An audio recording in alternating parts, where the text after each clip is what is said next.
పహల్గాంలో జరిగిన ఉగ్రవాద దాడిలో ఇద్దరు తెలుగు వాళ్ళు చనిపోయారు. వారి కుటుంబాలను జగన్ పరామర్శించలేదు.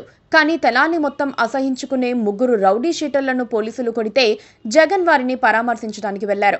వాళ్ళు జైల్లో ఉంటే వారి కుటుంబాలను పరామర్శించారు. కానీ ఈ వ్యవహారంలో వైసీపీకి కనీసం ఒక్కటంటే ఒకటన్నా పాజిటివ్ ఫీడ్బ్యాక్ వచ్చే అవకాశం లేదు. ఎందుకంటే ఆ ముగ్గురిపై 10కి పైగా కేసులున్నాయి. జగన్ సీఎంగా ఉన్నప్పుడు నమోదైన కేసులు కూడా వాటిలో ఉన్నాయి. అలాంటి వారిని పరామర్శించడంతో వైసీపీ అసాంఘిక శక్తుల పార్టీ అనే ప్రచారానికి జగనే మరింత బలం చేకూర్చినట్లయింది.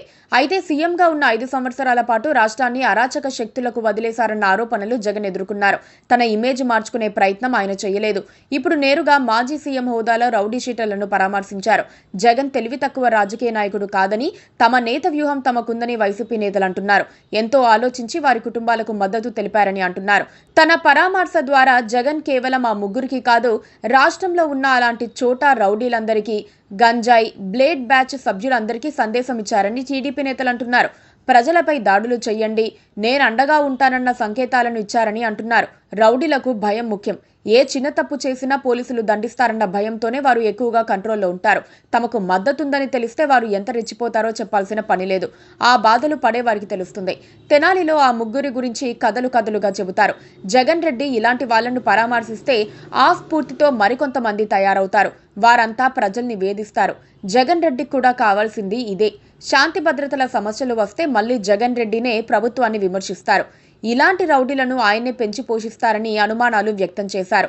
లోపల క్యారెక్టర్ ఎలాంటిదైనా, ఎలా ఉన్నా రాజకీయాల్లో ప్రజల ముందు కాస్త క్లీన్గా ఉండేలా చూసుకోవాలి. రాజకీయ నాయకులు జేబు దొంగల స్థాయి నుంచి పైకెదుగుతారు. కానీ బహిరంగంగా మాత్రం చాలా నీట్. తాము వేసుకునే దుస్తుల్లా తెల్లగా ఉండాలి. లేకపోతే ప్రజలు తిరస్కరిస్తారు. జగన్మోహన్ రెడ్డి తనపై, తన పార్టీపై ఉన్న ఇమేజ్ను తుడిచేసేందుకు ప్రయత్నించకుండా ఇంకా బలోపేతం చేసుకునేందుకు ప్రయత్నిస్తున్నారు. ఇది ఖచ్చితంగా ఆయనంటే ప్రజలు భయపడిపోయే పరిణామమని అంటున్నారు. ప్రజాస్వామ్యంలో భయపెట్టి ఓట్లు సాధించడం అనేది సాధ్యం కాదని, అలా అనుకుంటే పాతాళానికి పడిపోతారని జగనే సాక్ష్యమని అంటున్నారు. మరి జగన్ ఎందుకు తెలుసుకోవటం లేదు? Please subscribe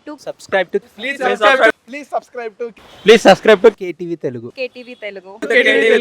KTV Telugu. KTV Telugu channel.